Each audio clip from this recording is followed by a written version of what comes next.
I was at the slide with my daughter when a little boy ran up to me. Mister, he asked, can I have your daughter? Chalking it up to dumb kid talk, I just laughed. She's my whole world, buddy. Can't just give her away. He looked me dead in the eye. So what if she died? Would you be sad then? I scooped up my daughter, feeling a cold dread crawl up my spine. I'd never seen this kid before. This playground was a community project. I knew pretty much every little brat who came to play here. My gut screamed that this kid was a scout for some scumbag kidnapper. I got my daughter the hell out of there. Back home, I laid down the law. Stay away from that playground for a while. Don't go near that boy. And for fuck's sake, don't take any candy from him or go anywhere with him. My daughter just nodded, her eyes wide. A few days later, my daughter drops a bombshell. She saw the boy leading the daughter of the woman who runs the bakery across the street away somewhere. She'd thought about following, but she remembered what I said and chickened out. The bakery is run by a single mom named Hannah and her 4-year-old Katie. She's divorced and everyone in the neighborhood knows she has it tough, so we all try to look out for her. I immediately called Hannah, but the call went straight to voicemail. She must have been out on a cake delivery. About an hour and a half later, Hannah burst into my diner like a goddamn hurricane, wild-eyed and frantic. She grabbed my daughter by the shoulders. Where's Katie? Tell me! My daughter was so scared she could barely speak. I told Hannah to call 911 right away, then went with her to search. But the trail went cold the second they crossed the main road. The cops were on it, fast. Using my description and footage from nearby security cameras,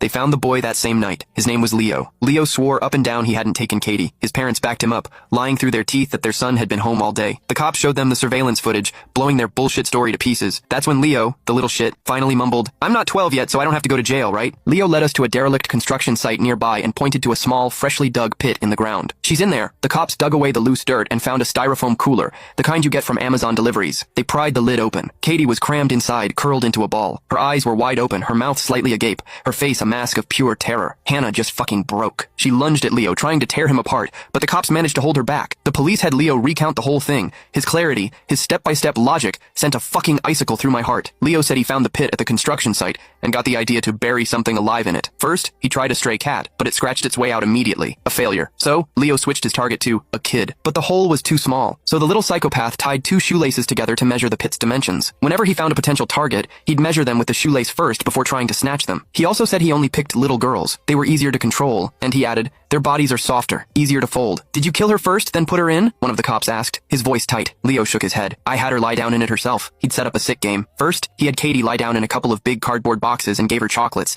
making her think it was all for fun. Then, he told her to get into the styrofoam cooler he'd placed in the pit. Katie, trusting him completely, did it without a second thought. Once she was in, I put the wooden board over the top, stacked a few bricks on it, and started burying it. Leo said Katie started struggling, so he jumped on top of the board and stomped on it a few times until she stopped moving. Hannah didn't even make it through the whole story before she collapsed. The cops rushed her to the hospital. I overheard one of the veteran cops muttering, "Jesus fucking Christ. All my years on the force, I've never seen an animal like this. If his parents weren't here, I'd beat the shit out of this little fucker myself." Once word got out about what happened to Katie, the whole neighborhood was up in arms. People kept coming to me asking for Leo's address, wanting to get some payback for Hannah. But the law protects the privacy of juvenile offenders. The cops made it crystal clear, if I leaked any of Leo's personal information, I'd be held liable. A few days later, Hannah came to my diner, sobbing. The DA was dropping the case. The reason? Leo was under 12. No criminal liability. The police had no choice but to close the case according to the law. I was fucking speechless. Leo murdered a child, and he wouldn't even see the inside of a courtroom, let alone a jail cell. What kind of justice is that? The cops said even if I sue, the prosecutor won't take the case. The most I can do is file a civil suit for damages against his parents. But what amount of money can bring my daughter back? Oh, who can give me justice for her? Hannah cried so hard it looked like her eyes were bleeding. To make matters a million times worse, Leo's parents wouldn't even apologize. They just stopped answering Hannah's calls. Even when the police tried to mediate, they just said they were busy, no time to deal with her. My wife, her heart breaking for Hannah, made her some soup. "We're all mothers," she said softly. "Some things happen and there's nothing anyone can do. You're still young. You can meet someone, have another baby. Think of it as Katie coming back to you." Hannah's voice was a raw whisper. I can't get over it. Every time I close my eyes, I hear her crying, telling me she can't rest in peace. My heart feels like it's been stabbed 100 fucking times. We're all parents. We felt her pain in our bones. We convinced her to at least claim Katie's body and arrange the funeral. We could think about lawsuits later. The wake was held in her bakery. All the neighbors came. It was just an endless loop of empty condolences. Hannah cried until she had nothing left, numb to everything. During the gathering, Frank from the BBQ joint said that maybe Hannah should have been more careful, and a bunch of the women fucking eviscerated him. "Why don't you try watching a kid for one day, you asshole?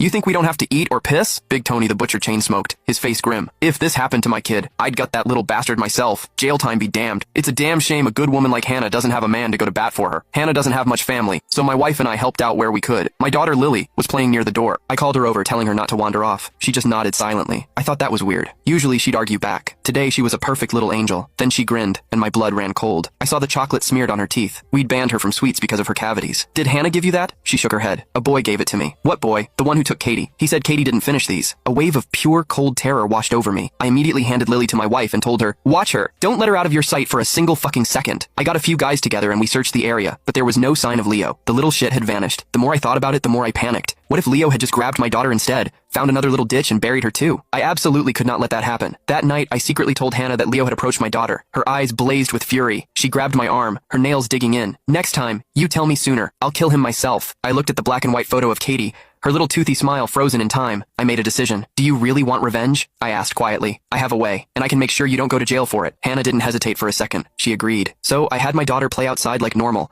while Hannah and I took turns watching from the shadows, waiting for Leo. We kept this up for almost a month. Finally, I saw him, the sneaky little fuck, lurking around the playground again. I called Lily, told her to head home now. Just as I predicted, Leo started following her. I was right behind him in my van. On a street with no cameras, I snatched him. I took him to the warehouse behind Hannah's bakery. She was waiting, a photo of Katie on a small table with a stick of incense burning in front of it. "It's okay, sweetie," she whispered to the photo. "Mommy's going to help you rest now." Leo was crying and struggling. "Mr. Ma'am, I'm just a kid. How can you hurt a kid?" To continue, tap the arrow in the bottom right corner and copy the link, then tap the CapCut icon in the bottom left. Finally, click the red button.